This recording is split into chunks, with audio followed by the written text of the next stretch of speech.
Good afternoon to all. Let's continue with the chapter organometallic compounds. Last time we have discussed Grignard's reagent and today we are going to discuss organolithium compounds. So organolithium compounds में आपके पास आएंगे जैसे suppose it is organolithium compound. Name क्या होगा इस compound का? It will be ethyl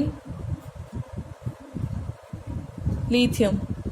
okay, similarly methyl lithium, butyl lithium etcetera कुछ भी आ जाए, आपने पहले ऑर्गेनिक कंपाउंड का नेम लिखना है आफ्टर दैट ऑफ मेटल. तो ये बिल्कुल जो है उसकी जैसी रिएक्शंस करेगा ग्रिग्नार्ड रिएजेंट जैसी. लेकिन यहाँ पे एक चीज़ जो आपने याद रखनी है दैट इज रिएक्टिविटी. ठीक है, तो which one is more reactive? Organolithium compounds are more reactive than Grignard's compounds. Okay, so एक तो रिएक्टिविटी का डिफरेंस है, तो इसका मतलब रिएक्शंस दोनों की ऑलमोस्ट सेम होंगी बिकॉज दोनों जिस टाइप की रिएक्शन करेंगे, न्यूक्लियोफिलिक सब्सटीट्यूशन, एडिशन एटसेट्रा, सारी सेम होंगी. डिफरेंस कहाँ पे आएगा? Because it is more reactive. तो जो रिएक्शंस आपका ग्रिग्नार्ड नहीं कर पाता था कहीं, उसमें भी ये जो है वो काम कर जाएगा. सो दैट मीन्स रिएक्टिविटी के कारण जो एनोमलस बिहेवियर वाली थोड़ी सी रिएक्शंस थी वो थोड़ी सी जो है चेंज हो जाएंगी. ठीक है, बाकी कोई डिफरेंस नहीं आएगा. आफ्टर दैट अगर हम बात करें प्रेपरेशन की, तो आप प्रिपेयर कैसे कर सकते हो? जैसे आपने ग्रिग्नार्ड को प्रिपेयर करा, सिमिलरली आप इसको प्रिपेयर करोगे. तो what is the preparation method? आप एल्काइल हैलाइड यूज करोगे, मिथाइल क्लोराइड सपोज, रिएक्ट करोगे विद लिथियम, मेटल के साथ रिएक्ट कर देना है.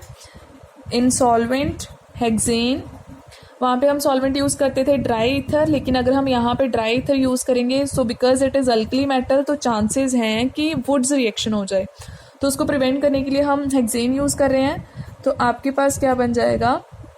Alkyl lithium and lithium chloride.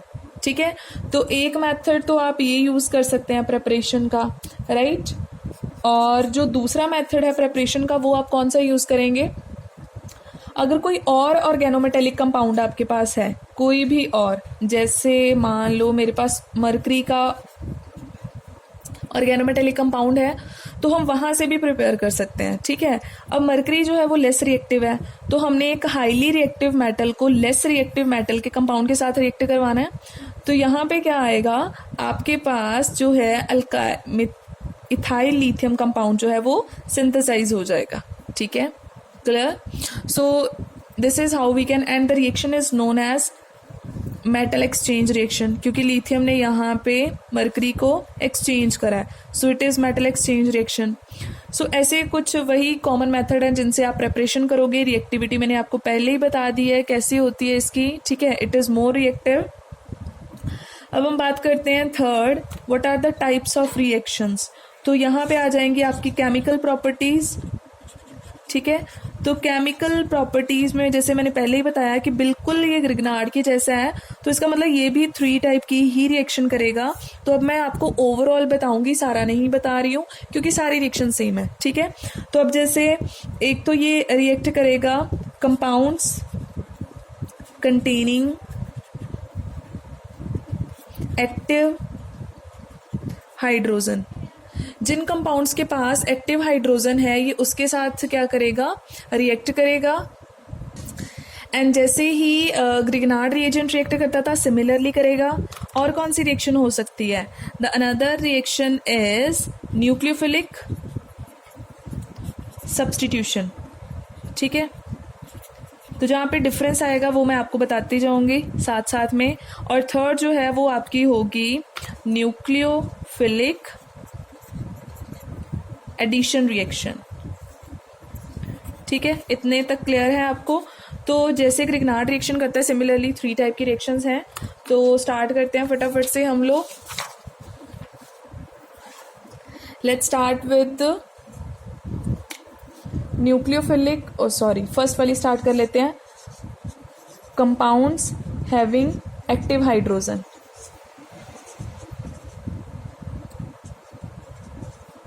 ठीक है। तो अब जैसे मान लो मेरे पास यहाँ पे अल्काइल लिथियम है ना, तो मैंने इसको रिएक्ट करवा दिया विद वाटर या विद इथेनॉल, तो आपको पता है सबके पास हाइड्रोजन होता है, तो प्रोडक्ट फिर से सेम आना है। यहाँ से जो हाइड्रोजन है वो इस अल्काइल पार्ट के साथ कंबाइन करेगा, आपके पास एल्केन बनेगा और साथ में क्या बन जाएगा, लिथियम जो है वो अपना हाइड्रोक्साइड फॉर्म कर लेगा, राइट। तो ये सारी हमने रिएक्शन करी थी। अब यहाँ पे चाहे मैं वाटर लिखूँ, चाहे मैं इथेनॉल लिख दूँ, चाहे कोई भी कंपाउंड लिखूँ, तो प्रोडक्ट आपका सेम आएगा। Alkyl part of the compound will react with hydrogen of another compound और आपके पास प्रोडक्ट हमेशा क्या बनेगा, एल्केन। क्लियर।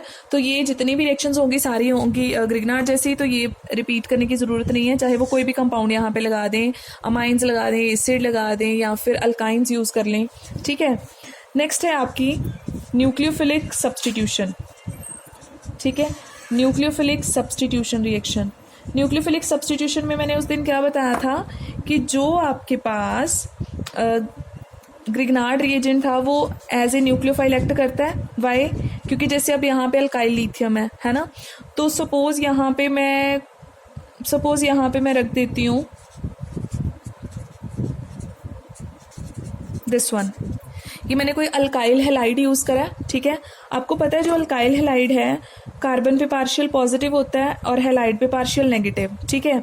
और यहाँ पे अगर हम बात करें मेटल पे पॉजिटिव चार्ज है और इस कार्बन पे कौन सा चार्ज है, नेगेटिव, तो हमेशा जो लिथियम के साथ वाला पार्ट होगा that can act as a nucleophile, ठीक है। तो एज ए न्यूक्लियोफाइल अगर वो एक्ट करेगा तो वो किसी पे भी अटैक कर सकता है, जैसे ग्रिग्नार्ड में वो रिएक्ट करता था सिमिलरली, तो इसका मतलब ये यहाँ पे अटैक कर सकता है और ये बाहर निकल जाएगा, तो आपके पास प्रोडक्ट जो है वो क्या बनेगा, CH3 CH2 CH3 साथ में लिथियम ब्रोमाइड। तो इसका मतलब हमारे पास हायर एल्केन्स बन रहे हैं। क्लियर हो गया। तो सब्सटीट्यूशन चाहे किसी के भी साथ हो ये वैसे ही करेगा। अब जैसे आयोडीन के साथ कर देते हो तो डेफिनेटली ये एक आयोडाइड इसके साथ आ जाएगा, या आप सारे प्रोडक्ट बना सकते हो, ठीक है। देन अल्काइल हैलाइड आप कोई भी यूज़ कर सकते हो। अच्छा ये भी आप यूज़ कर सकते हो, सपोज इसके साथ रिएक्ट करेगा तब क्या बनेगा, ठीक है। अगर इसने अराइल हैलाइड के साथ रिएक्ट करा तब आपके पास क्या बनेगा, ये इसको रिप्लेस कर देगा और आपके पास प्रोडक्ट आ जाएगा, यहाँ पे एरीन्स बन जाएंगे। क्लियर। तो न्यूक्लियोफिलिक सब्सटीट्यूशन जो है वैसे ही जैसे ग्रिग्नार्ड्स की होती है, कोई भी आपके पास जो भी रिएक्टेंट होगा, सबस्ट्रेट होगा, उस पर ये अटैक करेगा एज ए न्यूक्लियोफाइल एंड जो आपका लीविंग ग्रुप होता है वो रिप्लेस हो जाएगा, राइट। अब हम बात करते हैं कि जो डिफरेंस है वो कहाँ पे आएगा न्यूक्लियोफिलिक सब्सटीट्यूशन में। तो मैं डिफरेंस का बता रही हूँ। डिफरेंस सिर्फ इतना है इसकी रिएक्टिविटी में याद रखने वाला कि जो आपके ग्रिग्नार्ड रिएजेंट्स थे वो प्राइमरी हैलाइड के साथ रिएक्शन नहीं करते थे, है ना, सेकेंडरी के साथ भी सब्सटीट्यूशन नहीं करते थे। क्यों नहीं करते थे? बिकॉज वो इतने ज़्यादा रिएक्टिव हैं नहीं, है ना। तो वो क्या करते थे, वो टर्शरी के साथ जो रिएक्शन है वो कर जाते थे ईजीली, ओके। लेकिन अगर हम बात करें यहाँ पे ऑर्गेनिक आपके पास अल्काइल लिथियम की, तो वो क्या करता है, इट इज़ हाईली रिएक्टिव, ठीक है। यहाँ पे मैं लिख देती हूँ इट इज़ मोर रिएक्टिव। तो अगर ये ज़्यादा रिएक्टिव है तो क्या करेगा, ये प्राइमरी, सेकेंडरी, टर्शरी किसी के साथ भी रिएक्ट कर जाएगा because it is highly reactive. Clear. और ग्रिग्नार्ड की प्रॉब्लम ये थी कि वो रिएक्टिव हैलाइड ढूंढता था कि हाँ रिएक्शन करने के लिए मिल जाए, लेकिन ये प्राइमरी के साथ भी चल जाएगा, secondary, tertiary with all. Clear. So सिर्फ रिएक्टिविटी न्यूक्लियोफिलिक सब्सटीट्यूशन में इतना सा ही डिफरेंस है। अब हम जो नेक्स्ट डिस्कस करने जा रहे हैं वो आपका है third type, nucleophilic addition reaction, ठीक है। न्यूक्लियोफिलिक एडिशन में क्या बताया था कि अगर आपके पास कोई भी ऐसा रिएक्टेंट है, ठीक है, जिसमें डबल बॉन्ड है या ट्रिपल बॉन्ड है, तो ग्रिग्नार्ड रिएजेंट और सिमिलरली आपका अल्काइल लिथियम ये इजीली उसमें ऐड हो जाते हैं, ठीक है। तो अब मैं यहाँ पे फिर से एग्जांपल ले रही हूँ। सपोज मेरे पास ये कोई कंपाउंड है, एल्डिहाइड है, कीटोन है, कुछ भी हो सकता है, मैंने आर ग्रुप मेंशन कर दिया है, ठीक है। यहाँ पे हम रिएक्ट करवा रहे हैं अल्काइल लिथियम, तो आपको याद ही होगा ग्रिग्नार्ड कैसे रिएक्ट करता था, यहाँ पार्शियल नेगेटिव चार्ज है, यहाँ पार्शियल नेगेटिव पार्शियल पॉजिटिव। अब ये जो है एज ए न्यूक्लियोफाइल इजीली क्या करेगा, कार्बन पे अटैक, जैसे ही कार्बन पे अटैक करता है तो डबल बॉन्ड क्या कर जाती है, ब्रेक। तो आपके पास प्रोडक्ट क्या आएगा, RCR, यहाँ पे आ जाएगा अल्काइल ग्रुप, और यहाँ पे ऑक्सीजन पे नेगेटिव चार्ज, और उसको न्यूट्रलाइज करने के लिए साथ में कौन आ जाएगा, लिथियम। ठीक है, अब नेक्स्ट सिचुएशन क्या होगी, अब नेक्स्ट ये खुद तो रिएक्ट करेगा नहीं, तो हम क्या करेंगे, हाइड्रोलिसिस। जैसे ही हमने हाइड्रोलिसिस करनी है, यहाँ पे क्या आ जाना है, यहाँ पे एक एक्स्ट्रा हाइड्रोजन आ जाएगा, तो आपके पास क्या बन जाएगा, अल्कोहल। सेम ही है, कोई डिफरेंस नहीं है। जैसे वहां पे भी क्या होता था, ऑर्गेनिक पार्ट यहाँ जाता था और MgX यहाँ आ जाता था, अब यहाँ पे लिथियम आ जाएगा, नो चेंज एट ऑल। चाहे आप एल्डिहाइड में ऐड कर लो किसी में भी, ठीक है, तो रिएक्शन ये सारी सेम ही होगी। चाहे आप यहाँ पे एल्डिहाइड यूज कर लो, ठीक है, चाहे आप कीटोन यूज कर लो, चाहे आप एस्टर यूज कर लो, ठीक है, चाहे आप एसिड क्लोराइड यूज कर लो, ओके, तो सबके साथ जो है ये सेम ही रिएक्शन करेगा। एस्टर के साथ थोड़ा सा डिफरेंस था, वो मैंने उसी दिन बता दिया था, ठीक है, याद ही होगा आपको, और अगर नहीं है तो मैं फिर से एक बार बता रही हूँ। एस्टर के केस में क्या होता है, यहाँ पे लीविंग ग्रुप होता है ना, तो मैंने इसको ऐसे रिएक्ट करवाया, अब ये एज ए न्यूक्लियोफाइल क्या करेगा, अटैक करेगा यहाँ पे, तो डबल बॉन्ड क्या हो जाएगी, ब्रेक। तो आपके पास कुछ ऐसा बन जाएगा प्रोडक्ट RCOR, यहाँ पे आपका अल्काइल पार्ट आ गया, यहाँ पे O नेगेटिव एंड साथ में लिथियम पॉजिटिव, ओके। अब नेक्स्ट क्या होगा, नेक्स्ट ये है कि एस्टर या आपके एसिड क्लोराइड, जो भी कार्बोक्सिलिक एसिड के डेरिवेटिव हैं, वो कैसे रिएक्ट करते हैं कि यहाँ पे ये जो ग्रुप है ना, ये बॉन्ड इजीली ब्रेक हो सकती है, it is better leaving group. तो हमने हाइड्रोलिसिस नहीं करनी है, हाइड्रोलिसिस करने से पहले ये स्टेप हो जाना है, ऑक्सीजन ने वापस अपनी डबल बॉन्ड बना लेनी है और इसको कर देना रिमूव। तो इसका मतलब आपके पास प्रोडक्ट क्या आएगा, RC, यहाँ पे डबल बॉन्ड O बन जाएगा और यहाँ पे CH3 रह जाएगा, OR ग्रुप आपका क्या कर जाएगा, लीव। अब आपको पता है ये क्या बन गया, ये तो आपका कीटोन बन गया। तो कीटोन पता ही है वो रिएक्ट कैसे करते हैं, कीटोन एक बार फिर से अल्काइल लिथियम के साथ क्या करेगा, रिएक्ट, ये यहाँ double bond break, RCCH3O lithium, और यहाँ पे आ जाएगा एक न्यू CH3। अब हम हाइड्रोलिसिस कर सकते हैं, ठीक है। तो जितने भी आपके पास कार्बोक्सिलिक एसिड के डेरिवेटिव्स हैं, उसमें हमेशा आपका ऑर्गेनिक कंपाउंड जो है, ऑर्गेनोमेटेलिक कंपाउंड है, वो 2 टाइम्स ऐड होता है, ठीक है। और आपके पास प्रोडक्ट आ जाएगा OH CH3 CH3, ठीक है। डिफरेंस क्या आएगा, किसी के केस में प्राइमरी अल्कोहल बनता है, किसी में सेकेंडरी बनता है, वो डिपेंड करता है आपका रिएक्टेंट कैसा है, क्लियर। सो ये था न्यूक्लियोफिलिक एडिशन का। अब मैं बाकी एडिशंस नहीं करवा रही हूँ, आप यहाँ पे चाहे कोई भी कंपाउंड हो, एल्डिहाइड कीटोन का मैंने बता दिया। अब अगर सपोज HCN में ऐड करना है तो वो आप कर सकते हो, जैसे ग्रिग्नार्ड में करा था, ठीक है, यहाँ पे ऐड करना है तब भी सेम आएगा, ओके। देन अगर हम बात करते हैं किसी और एडिशन की, और कौन सा करा था हमने उस दिन, यस, हमने एल्कीन्स का करा था, यस, यहाँ पे डिफरेंस आ गया, ठीक है। अब मैं वो सारी, आप एडिशन सारी एक जैसी ही हैं, आप कर सकते हो। अब जो डिफरेंसेस हैं मैं सारे वो बता रही हूँ कि कहाँ पे डिफरेंस आएगा हमारे पास, ठीक है, कहाँ पे अल्काइल लिथियम जो है वो ग्रिग्नार्ड से अलग चलेगा। तो डिफरेंस आपके पास क्या है, ध्यान से सुनना। अभी आपका जो ग्रिग्नार्ड रिएजेंट था, ठीक है, वो एल्कीन्स के साथ रिएक्ट नहीं करता था, उसमें ऐड नहीं होता था, ठीक है। क्यों नहीं होता था, because it is less reactive. तो एल्कीन्स जो हैं उन पे आपको पता ही है पोलैरिटी तो होती नहीं है, तो ये प्रॉब्लम आ जाती थी। लेकिन आपका जो ग्रिग्नार्ड है, जो ऑर्गेनोलिथियम कंपाउंड है, वो बहुत ज़्यादा रिएक्टिव है, तो वो क्या करेगा, वो एल्कीन के साथ भी रिएक्ट कर जाएगा, नॉर्मल किसी भी एल्कीन के साथ। और अगर वो रिएक्ट करता है तो क्या प्रोडक्ट बनेगा, ये अटैक करेगा 1 पे, ये यहाँ पे, तो आपके पास बन जाएगा CH2, इधर आ जाएगा CH3, यहाँ पे CH2 नेगेटिव, साथ में आ जाएगा लिथियम। फिर आप क्या कर दोगे, आप कर दोगे हाइड्रोलिसिस। हाइड्रोलिसिस करने पे आपके पास यहाँ पे एक और हाइड्रोजन आ जाएगा, तो क्या बन जाएगा, एल्कीन से आपके पास एल्केन बन जाएगा। एक चीज़, एक पॉइंट आपने ये क्लियर रखना है कि एल्कीन्स में ये ऐड नहीं होता था लेकिन ये ऐड हो जाता था, ठीक है। अब दूसरी बात करते हैं, जो आपका ग्रिग्नार्ड रिएजेंट है एल्डिहाइड कीटोन्स में वैसे तो ऐड हो जाता था, लेकिन अगर आपका कीटोन बल्की हो जाता था तो हमने याद है नॉर्मलस बिहेवियर में पढ़ा था कि बल्की कीटोन में इसको ऐड होने में बड़ी प्रॉब्लम होती है, तो रिएक्शन जो है वो नॉर्मल नहीं होती है, कुछ डिफरेंट वे में चली जाती है, एनॉमलस बिहेवियर शो करता है। लेकिन अल्काइल लिथियम के साथ ऐसी कोई प्रॉब्लम नहीं है। अगर आपका कीटोन बहुत बल्की भी है तो ये तब भी रिएक्ट कर जाएगा वैसे ही जैसे ये बाकियों के साथ करता है, ठीक है। सिंपल कोई कीटोन हो या कोई बल्की कीटोन हो, इसको कोई फर्क नहीं पड़ता। एक तो स्मॉल इन साइज हो जाता है लिथियम का, वो इजीली ऐड हो जाता है, ठीक है। स्टेरिक हिंड्रेंस का इसको कोई इशू नहीं है। क्लियर। अब हम नेक्स्ट डिस्कस करें। नेक्स्ट क्या था आपके पास, नेक्स्ट था कि अगर आपके पास जो कीटोन है वो अनसैचुरेटेड हो। अब जैसे यहाँ पे याद है उस दिन हमने करा था,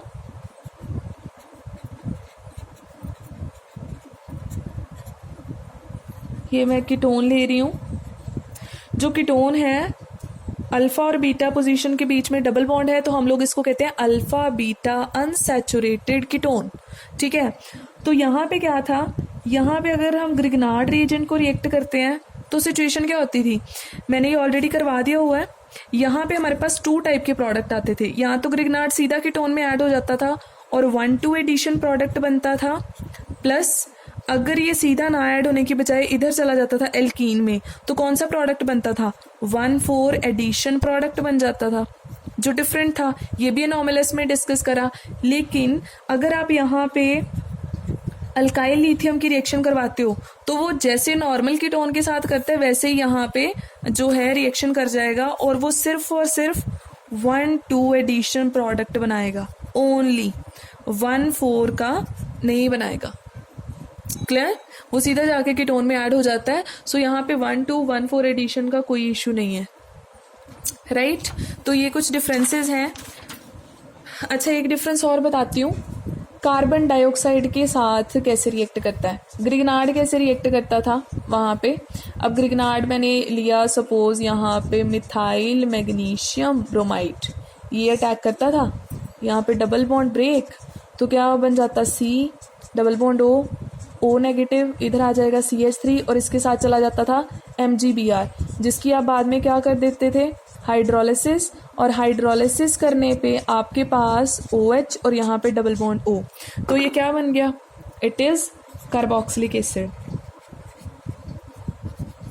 ठीक है।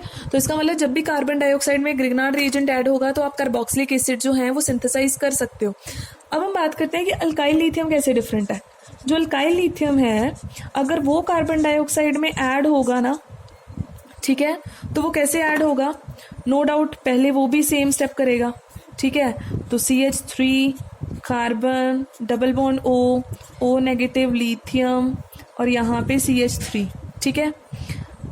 अब यहाँ पे क्या होगा, अब यहाँ पे आपके पास हाइड्रोलिसिस नहीं होगा, reason because it is more reactive, पता ही है ना। तो जैसे ही आपका ये कंपाउंड बनता है ये उसके साथ एक बार फिर से रिएक्ट कर जाता है। ग्रिग्नार्ड फर्दर नहीं करता था तो हाइड्रोलिसिस करने पे ये स्टेप आ जाता था, लेकिन यहाँ पे क्या होगा, एक बार फिर से अल्काइल लिथियम क्या करेगा, अटैक करेगा और ये वाले डबल बॉन्ड ब्रेक कर देगा because it is more reactive.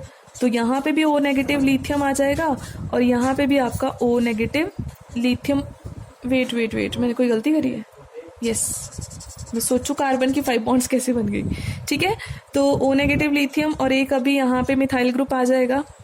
अब यहाँ पे क्या होगा, ये वापस बॉन्ड बनाएगा, इसको ब्रेक कर देगा और आपके पास क्या बनेगा, यहाँ पे आपके पास बन जाएगा कीटोन। डिफरेंस समझ में आ गया दोनों में क्या था, रिएक्टिविटी ज़्यादा होने के कारण वो फर्दर एक बार कार्बन डाइऑक्साइड के साथ रिएक्ट कर जाता है, तो कार्बोक्सिलिक एसिड बनाने की बजाय क्या बना लेगा, कीटोन, और कीटोन फर्दर अगर इसके साथ रिएक्ट कर गया है ना तो डेफिनेटली करेगा भी, रिएक्टिव ज़्यादा है, तो आपके पास in turn in the end product क्या बनेगा, अल्कोहल बन जाएगा, टर्शरी अल्कोहल। क्लियर। सो ये था दोनों में डिफरेंसेस का। तो आपके पास यही सारी रिएक्शंस थी जो मैंने करवा दी हैं। ऑर्गेनोलिथियम